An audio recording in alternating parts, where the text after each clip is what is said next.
उपस्थित सभी सम्मानित अतिथि एवं बहनों को शुभ संध्या। आज अखिल भारतीय मारवाड़ी महिला सम्मेलन के राष्ट्रीय प्रकल्प नेत्र देह अंग एवं रक्तदान द्वारा आयोजित मातृ दुग्ध बैंक जानकारी हेतु आयोजित वेबिनार में मैं राष्ट्रीय अंगदान सखी मधु डुमरेवाल पश्चिम बंगाल से आप सभी का तहे दिल से स्वागत करती हूँ। कार्यक्रम की शुभ शुरुआत हम गणेश वंदना एवं इष्ट प्रार्थना से करेंगे। आइए हम सब मिलकर प्रभु का वंदन करें। सर्वप्रथम 3 बार ओमकार करेंगे। ओम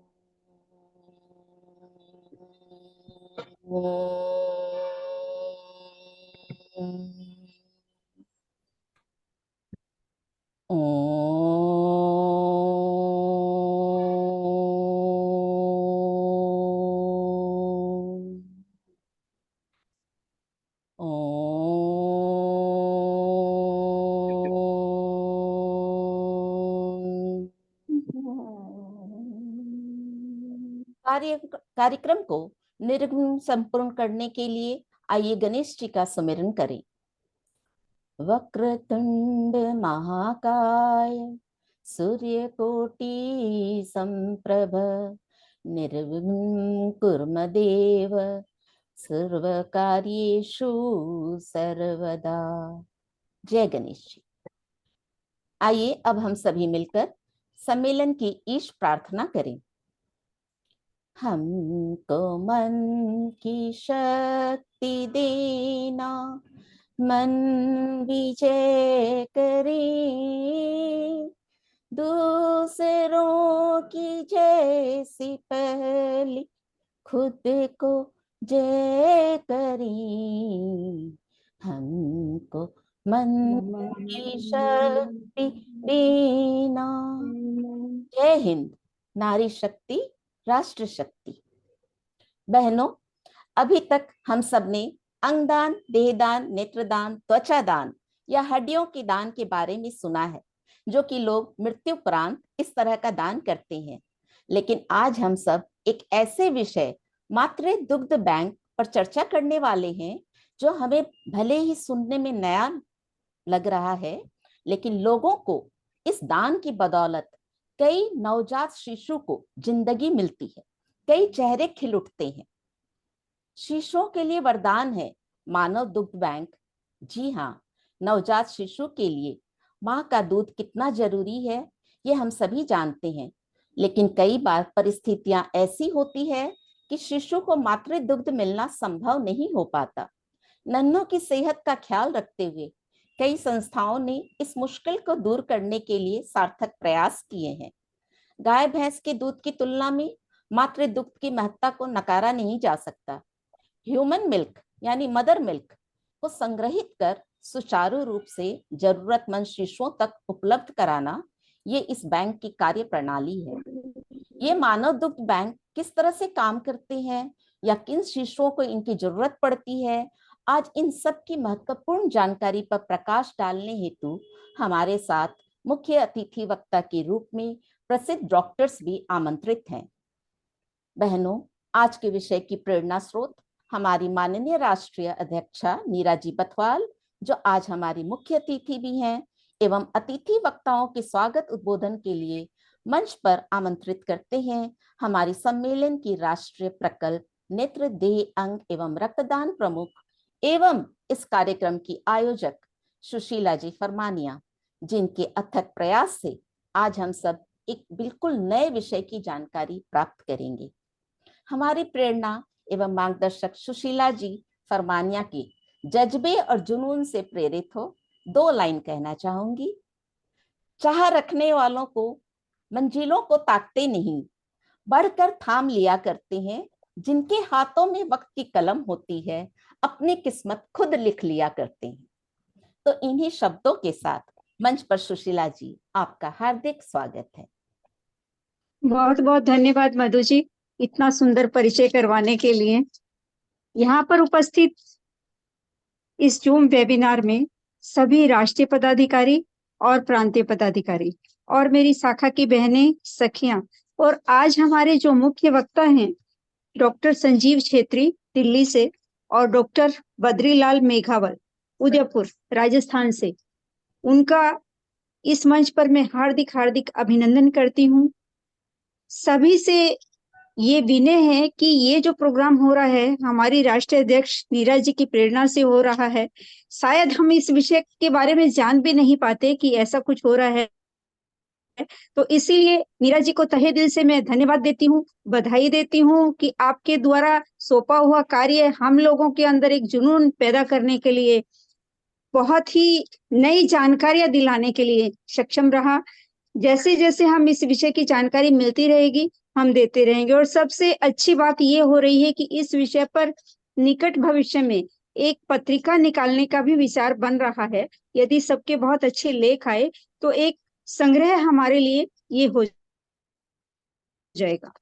आप सभी जितनी बहनें यहाँ पर जुड़ी हुई हैं, सभी से अनुरोध है कि आप लोग इस तरफ ध्यान दें, नई नई जानकारियां एकत्रित करें और ज्यादा से ज्यादा इस विषय पर अपने आसपास चर्चा करें, ताकि जिसको नन्हे मुन्नों को जरूरत है दूध की, वहां तक उन माओं को हम पहुंचा सके जिनके पास की ये अमृत है। ये दूध नहीं, ये अमृत है उन नन्हे शिशुओं के लिए। तो इसी के ऊपर कुछ लाइनें आपके समक्ष रख रही हूँ। अमृत तुल्य है माँ का दूध, शिशु को नवजीवन देता, पौष्टिक रोग निरोधक क्षमता, स्वास्थ्य बल ओजस देता। समय पूर्व जन्मे बच्चों का जीवन संकट में जब होता, कोमल आते हृदय कमजोर, मात्र दूध ही रक्षक होता। दूध बैंक से तब उसको मात्र दूध का अमृत मिलता, दूध दान करती माताएं, बैंक उसे संरक्षित रखता। मात्र दूध का दान करें, हर बचपन निर्द्वंद खिले, जरूरतमंद नवजात शिशु को जीवन का वरदान मिले, जीवन का वरदान मिले। ये कुछ लाइनें रीता लोधा जी ने लिखी हैं। धन्यवाद देती हूँ कि किसी भी विषय पर इतना सुंदर सोच रखने के लिए तुरंत आप लोग लेखककार बहनें लिख देते हैं।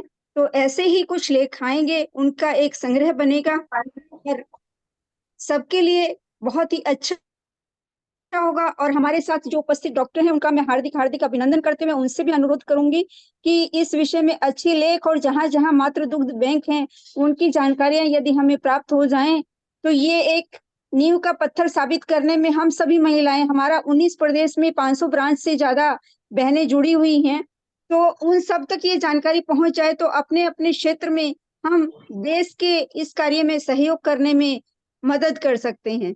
धन्यवाद। इतनी शब्द कहते हुए अपनी वाणी को विराम देती हूँ। अब कार्यक्रम को आगे बढ़ाएं मधु जी।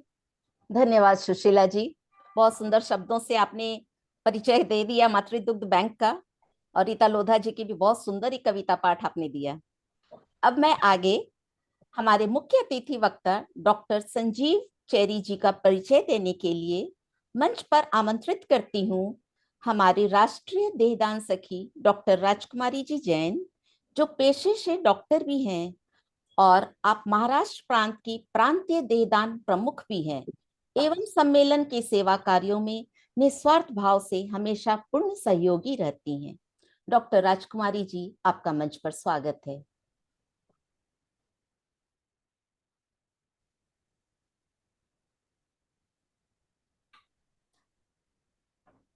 आपकी आवाज नहीं आ रही है। आ गए दीदी। धन्यवाद मधु जी। सबसे पहले तो हम एक आनंद की वार्ता आप सभी के साथ शेयर करना चाहेंगे। हमारे जलगांव शासकीय हॉस्पिटल में रविवार को मातृ दुग्ध बैंक का शुभारंभ आदरणीय मंत्री जी के शुभ हस्ते हुआ है। अरे वाह, बहुत बढ़िया। माँ जिनका अमृत तुल्य दूध एक बालक के लिए जीवनदायी है, उन सभी माताओं को अखिल भारतीय मारवाड़ी महिला सम्मेलन नमन करता है। डॉक्टर संजय चेट्री का परिचय का अवसर प्राप्त होना हमारे लिए गौरव की बात है।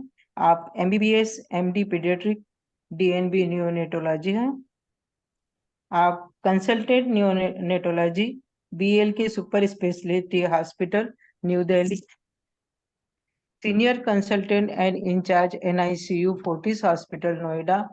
आपके एरिया रुचि के क्षेत्र हैं preterm nutrition and development, neonatal follow up, यानी कि जिन बच्चों का जन्म समय से पहले हो जाता है उनके पोषण और उनके विकास पर आपका प्रमुख रुचि है। एफिलिएशन एनएनएफ मतलब कि national neonatology forum fellowship, and IAP Indian academy of paediatric, trainer in basic NRP, NNF fellowship programme coordinator, Fortis hospital Noida. हम सभी अखिल भारतीय मारवाड़ी महिला सम्मेलन की सखियां हमारे इस झूम सभा में आपका सादर अभिनंदन करती है, स्वागत करती है। आदरणीय डॉक्टर संजीव चेत्री। जय जगन्नाथ। बहुत बहुत स्वागत है डॉक्टर साहब। आपसे निवेदन है आप हमें इस विषय पर जानकारी दें। मेरी आवाज आ रही है? बिल्कुल डॉक्टर साहब, एकदम। जी, धन्यवाद डॉक्टर राजकुमारी जी। मैं सबसे पहले आभार प्रकट करता हूँ सुशीला फरमानिया मैम का, जिन्होंने मुझे ये अवसर दिया है आपके समक्ष कुछ बातें रखने के लिए। मैं अपना स्क्रीन शेयर कर सकता हूँ? जरूर जरूर डॉक्टर साहब। उसे एबल कर दीजिए स्क्रीन शेयरिंग के लिए। जरूर। बबीता जी, स्क्रीन शेयरिंग दे दीजिए। ह्यूमन मिल्क बैंक के ऊपर कुछ शब्दें कह रहा हूँ। जैसे कि आप सबको पता है कि ब्रेस्ट फीडिंग ही नवजात शिशु के लिए सबसे उत्तम आहार है। इसके कई गुण हैं जो सभी को ज्ञात है, लेकिन अभी भी हमारे देश में ऐसे बहुत से क्षेत्र हैं जहाँ पे महिलाओं को इस बात का ज्ञान नहीं होता कि ब्रेस्ट फीडिंग बच्चे के लिए एक उत्तम आहार है। और ये स्पेशली उन बच्चों के लिए तो बहुत ही अमृत तुल्य है जिनका जन्म समय से पूर्व हो जाता है या जिनका वेट कम होता है, जिसको हम लो बर्थ वेट बोलते हैं। लो बर्थ वेट यानी कि जिनके जन्म के समय जिनका वजन 2.5 किलो से कम हो। लेकिन जब बच्चे समय से पूर्व भी जन्म हो जाते हैं तो उनका वजन और भी कम हो सकता है, जिसको हम वेरी लो बर्थ वेट कहते हैं, या जिनका वजन जन्म के समय 1500 ग्राम से कम हो।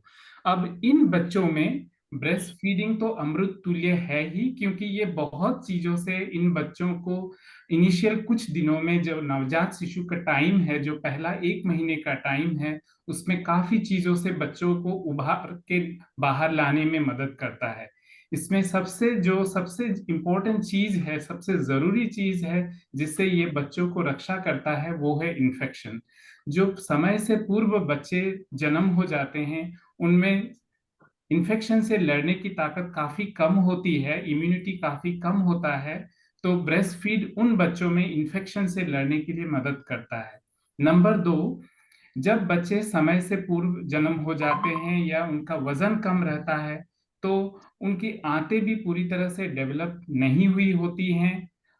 तो ऐसे बच्चे केवल ब्रेस्ट फीड ही, यानी कि माँ का दूध ही वो डाइजेस्ट कर पाते हैं या उसको हजम कर पाते हैं, बजाय कि कोई फॉर्मूला फीड। अगर हमारे पास ये दोनों ना हो तो ऐसे बच्चों को इनिशियल शुरुआत के कुछ दिनों में जब वो फीड नहीं ले पाते हैं, दूसरा फीड नहीं ले पाते हैं, तो हमें उन्हें आईवी ग्लूकोज यानी कि इंट्रावीनस ग्लूकोज देने की जरूरत पड़ती है, जिससे कि दोनों चीजें बढ़ जाती है, इन्फेक्शन का खतरा भी बढ़ जाता है और बच्चे को जो इनिशियल निकू में रहने की जरूरत पड़ती है, नवजात शिशु जो आईसीयू में रहने की जरूरत पड़ती है, उसका ड्यूरेशन भी बढ़ जाता है, यानी कि वहां पे रहने के दिन भी बढ़ जाते हैं, जिससे कि इन्फेक्शन और भी बढ़ जाता है।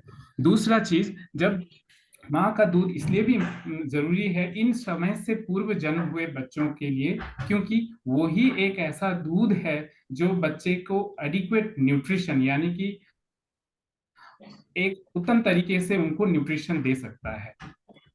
अगर माँ का दूध मदर के पास ना हो तो ऐसे समय पे अगर किसी तरह से माँ का दूध बच्चे को पिलाया ना जा सके, जैसे बच्चा आईसीयू के अंदर बच्चे की इलाज चल रही है, मदर समय समय पे ही आ सकती हैं, दूध पिला नहीं सकती है जबकि बच्चा समय से पूर्व हुआ हो और उसे ट्यूब फीड देने की जरूरत पड़ती है, ऐसे में एक्सप्रेस ब्रेस्ट मिल्क कटोरी, चम्मच या पैलेडे से दिया जा सकता है। ये चित्र में जो आप देख रहे हैं, इस चीज को हम पैलेडे कहते हैं, जिसे हम आईसीयू में यूज करते हैं बच्चे को दूध पिलाने के लिए।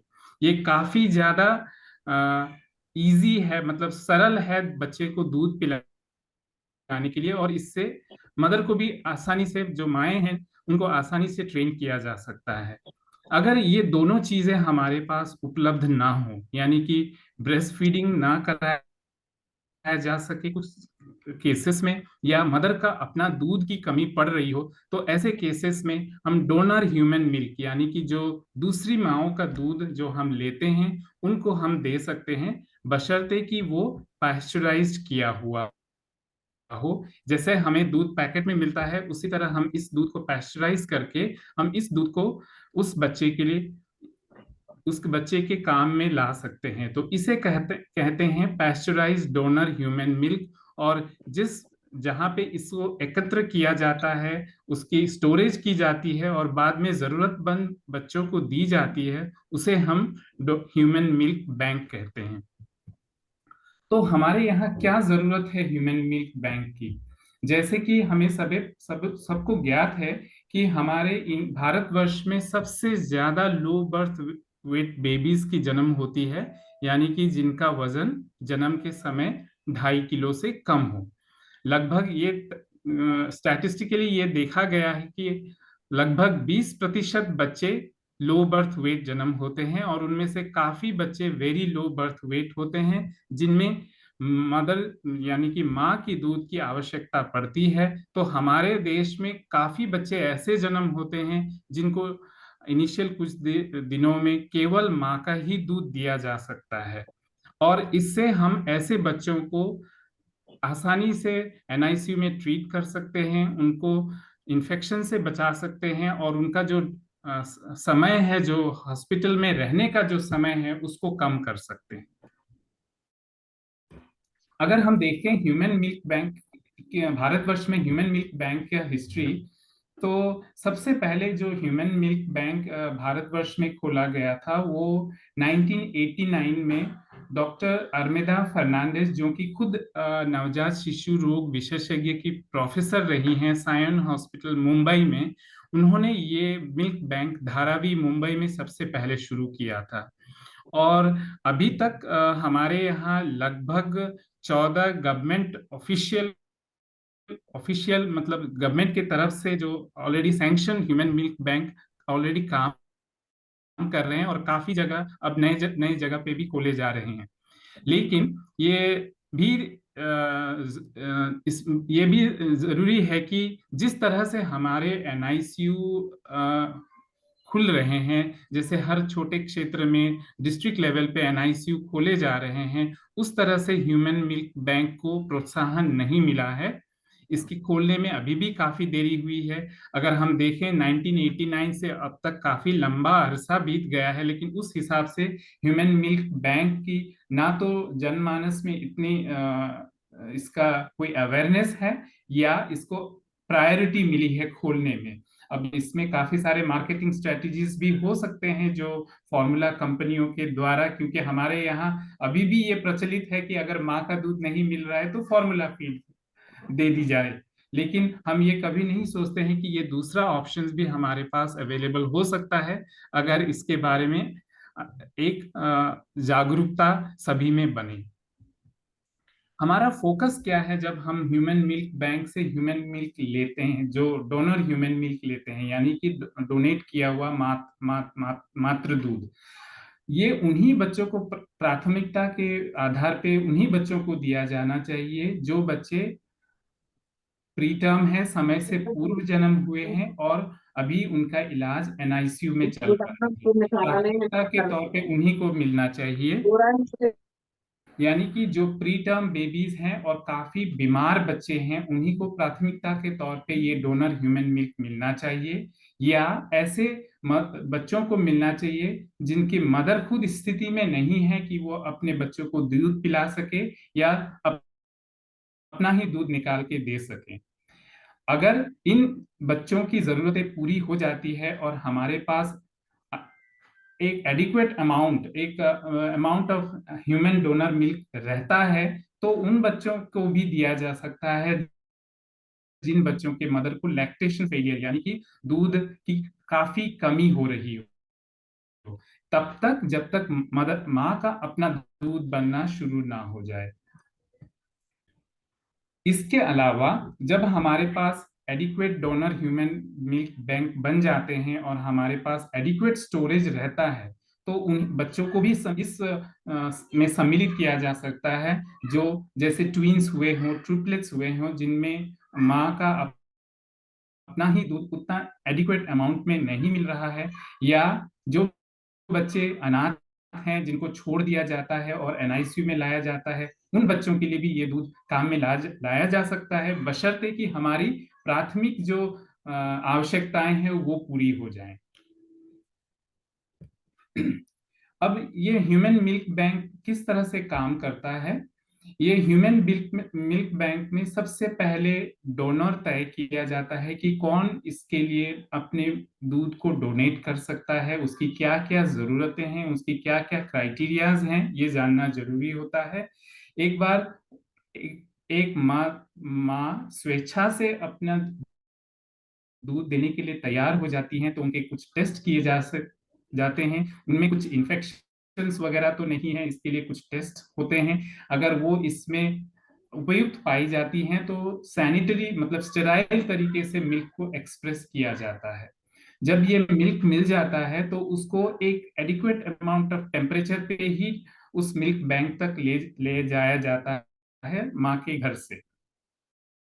यानी कि जिन मदर ने मिल्क को एक्सप्रेस किया उसे अराउंड 4 to 8 डिग्री सेल्सियस में वो स्टोर करके रख लें और उसी तरह उस वहां तक पहुंचाया जाए जहां मिल्क बैंक अवेलेबल हो। वहां पे इसकी पास्चराइजेशन की जाती है, जहां पे कोई भी बैक्टीरिया ग्रो कर रहा हो उसको हटाया जा सके, मिल्क को पूरी तरह से स्टेराइल बनाया जा सके। उसके बाद उस मिल्क की बैक्टीरियोलॉजिकल टेस्टिंग होती है कि कहीं इस मिल्क में कोई कंटामिनेशन वगैरह तो नहीं है, क्योंकि हम ये उन बच्चों को दे रहे हैं जो काफी प्रीमेच्योर हैं, जिनकी इलाज चल रही है, तो हम नहीं चाहते हैं कि हमारे दूध से ही कुछ इन्फेक्शन उन बच्चों तक चला जाए। तो इसकी बैक्टीरियोलॉजिकल टेस्टिंग के बाद फिर ये स्टोर किया जाता है, और स्टोर ये 3 से 6 महीने तक हम कर सकते हैं जब ये -20 डिग्री सेल्सियस में रखा जाता है। तो जब भी हम उसकी रिक्वेजिशन डालते हैं कि हमें इस बच्चे के लिए अब ह्यूमन डोनर मिल्क की जरूरत है, तो वहां से वो डिस्पर्स किया जाता है। वो डिस्पर्सल भी वो उसी एडिक्वेट टेम्परेचर पे तय करके ही वहां तक निकू तक लाया जाता है जहां हम उसको थॉ करते हैं, यानी कि जो स्टोर्ड मिल्क है उसको गर्म करके उसको पिघला के फिर उसको बेबी को दिया जाता है, नवजात शिशु को दिया जाता है। तो ये मोटे मोटे तौर पे ये इसके 3-4 स्टेप्स हैं जिससे हम मिल्क बैंक में अपना दूध स्टोर करके रखते हैं और फिर उसको आवश्यकता अनुसार उसका यूज कर सकते हैं।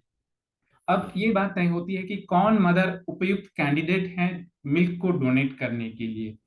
कोई भी मदर जिनका अपना हेल्दी बेबी हो और जिनकी अपने बेबी के लिए जरूरतें पूरी हो जाए, अगर इसके अलावा उनके पास दूध का अमाउंट रहता है तो वो अपने दूध को स्वैच्छिक रूप से डोनेट कर सकती हैं। इसके लिए हमेशा ये बताया जाता है कि इस डोनेशन के लिए उनको किसी भी तरीके का फाइनेंशियल सहयोग नहीं मिलेगा, ये स्वैच्छिक दान है। इसमें ये जरूर स्त्रियों को, माताओं को बताया जाना चाहिए कि इसमें कोई आपको पैसे वगैरह का कोई सहयोग नहीं मिलेगा। अन्यथा ऐसा होगा कि हमारे देश में काफी महिलाएं ऐसी होंगी जिनको जरूरत होगी पैसों की, तो वो अपने पैसों के लिए अपने बच्चों के हिस्से से अपना दूध निकाल के मिल्क बैंक में दे दे। इसको रोकने के लिए हमें ये हर माताओं को बताना है कि इसके लिए कोई आपको फाइनेंशियल सहयोग नहीं मिलेगा। इसके अलावा कोई भी मदर जो वेल बेबी क्लिनिक अटेंड करती हैं या किसी भी कार्य क्षेत्र में सम्मिलित हैं और उनका मिल्क प्रोडक्शन यानी कि दूध का जो बनना है वो एडिक्वेट अमाउंट में है और वो स्वैच्छिक रूप से दान करना चाहती हैं, वो भी इसमें डोनेट कर सकती हैं। अब इसके लिए ये बहुत जरूरी है कि मिल्क बैंक बने, और मिल्क बैंक बनने के साथ साथ ये अवेयरनेस भी लोगों में जाए कि माँ का दूध ना केवल वो अपने बच्चों के लिए अमृत समान है, बल्कि वो अमृत समान और जो लाइफ सेविंग उन बच्चों के लिए भी है जो समय से पहले जन्म हुए हैं और जिनका वजन कम है और जिनका हॉस्पिटल में इलाज चल रहा है। और इस क्षेत्र में इस अवेयरनेस को बढ़ाने के लिए एनजीओ जैसे आप लोग कर रहे हैं, स्टूडेंट्स लोग की मदद ली जा सकती है, जनमानस में ये अवेयरनेस फैलाया जा सकता है कि मिल्क को ब्लड की तरह भी डोनेट किया जा सकता है। तो जैसे कि हमने बताया कि डोनर एक बार तय हो जाती हैं तो जो माताएं जिनका अपना स्वास्थ्य भी बहुत अच्छा है, उनके good behaviour, health related behaviour हैं, वो कोई मेडिकेशंस पे ना हो और जो कुछ इनिशियल टेस्ट को कराने के लिए तैयार हों, उन्हें उपयुक्त डोनर माना जाता है। ऐसी कौन सी महिलाएं हैं जो मिल्क डोनेट नहीं कर सकती हैं या उन्हें मिल्क डोनेशन नहीं करना चाहिए? ऐसी जो मदर हैं जो कोई ड्रग्स ले रही हैं, जैसे तंबाकू लाइक प्रोडक्ट यूज करती हैं, या कुछ बीमारियां हैं जैसे HIV हो गया, हेपेटाइटिस बी हो गया, या उनको कोई ऑर्गन ट्रांसप्लांट मिला हुआ है या कोई कीमोथेरेपी रिलेटेड कोई दवाइयां ले रही हैं, ऐसे मदर को हम उपयुक्त कैंडिडेट नहीं मानते हैं मिल्क डोनेशन के लिए। जैसे कि मैंने पहले ही आपको बताया, एक बार जब मिल्क लिया जाता है उसको पैस्चराइज करने के बाद उसकी बैक्टीरियोलॉजिकल टेस्टिंग होने के बाद उसे स्टोर किया जाता है -20 डिग्री सेल्सियस पे, और इस तरह से हम इस मिल्क को 3 से 6 महीने तक स्टोर कर सकते हैं। जब एक बार ये स्टोर किया जाता है तो अभी क्योंकि हमारे पास इतने एडिक्वेट स्टोरेज नहीं है, इतना अमाउंट नहीं है कि सभी बच्चों की जरूरतें पूरी की जा सके, तो प्राथमिकता के तौर पे जो प्रीटर्म बेबीज हैं, जो very low birth weight babies हैं, उनको जब डॉक्टर्स एक प्रेस्क्रिप्शन देते हैं कि इन्हें डोनर ह्यूमन मिल्क की जरूरत है, तो वहां से डोनर मिल्क इशू किया जाता है उस बच्चे के नाम पे, जो हॉस्पिटल तक एक टेम्परेचर कंट्रोल्ड एनवायरनमेंट में लाया जाता है, और फिर वहां पे एटलीस्ट 37 डिग्री सेल्सियस तक के पानी में उसको रख के उसको पिघलाया जाता है। और एक बार जब वो स्टोर किया हुआ मिल्क एक बार उसको पिघलाया जाए तो विदिन 3 आवर्स, मतलब 3 घंटे के अंदर इसका यूज कर लेना चाहिए। हमारे देश में काफी छोटे बच्चों, स्पेशली जो समय से पूर्व जन्म होते बच्चे और वेरी लो बर्थ वेट बच्चों का इलाज बहुत महंगा है। हॉस्पिटल्स में इतनी सारी एडिक्वेट फैसिलिटीज नहीं है जितनी कि यहाँ इन बच्चों की डिलीवरी की संख्या है। तो काफी बार प्राइवेट हॉस्पिटल्स में भी इनका इलाज जरूरी हो जाता है, और चूंकि ये इलाज लंबा होता है तो जो प्राइवेट हॉस्पिटल्स में स्पेशली इनकी जो फाइनेंशियल जो बर्डन है काफी बढ़ जाता है पेरेंट्स पे। तो अगर हम इसको इन्फेक्शन, ऐसे बच्चों को इन्फेक्शन से रोक सके, इनकी न्यूट्रिशन का अधिक से अधिक ध्यान रख सकें, तो हम कम डोनर मिल्क, ह्यूमन मिल्क के मदद से काफी बार इन बच्चों का ड्यूरेशन, जो NICU में ड्यूरेशन है, उसको कम कर सकते हैं। इन्फेक्शन कम होने से बच्चे का अपना ग्रोथ एंड डेवलपमेंट ज्यादा बेहतर तरीके से होता है, और इन बच्चों का आगे चल के भविष्य भी सुधर सकता है। तो विकसित देशों में तो इसकी कॉस्ट इफेक्टिव देखी गई है, मापी गई है, और ये देखा गया है कि ये बहुत ही कॉस्ट इफेक्टिव मेथड है बच्चे के लाइफ को सेव करने के लिए और उनका बेहतर भविष्य बनाने के लिए। हालांकि हमारे यहाँ अभी तक इसकी कोई तो आध्यात्मिक एकेडमिक तौर पे कोई ऐसी कोई स्टडीज नहीं हुई है, लेकिन चूंकि हमारे यहाँ बर्डन इतना है हमारे यहाँ, very low birth weight preterm babies की इतनी ज्यादा संख्या है, तो इसमें कोई दो राय नहीं है कि ये ह्यूमन मिल्क बैंक हमारे देश के लिए तो अभी बहुत ही जरूरी है, specially infant and newborn care के माध्यम से अगर हम देखें तो ये तय है कि इससे हम काफी चीजें बेहतर बना सकते हैं बच्चे का भविष्य बेहतर बनाने के लिए। तो donate milk save life, this should be our motto, ये हमारा मोटो होना चाहिए, और आप जैसे संस्थाओं के मदद से हम इसके बारे में और जागरूकता और फैला सकते हैं जनमानस में। धन्यवाद।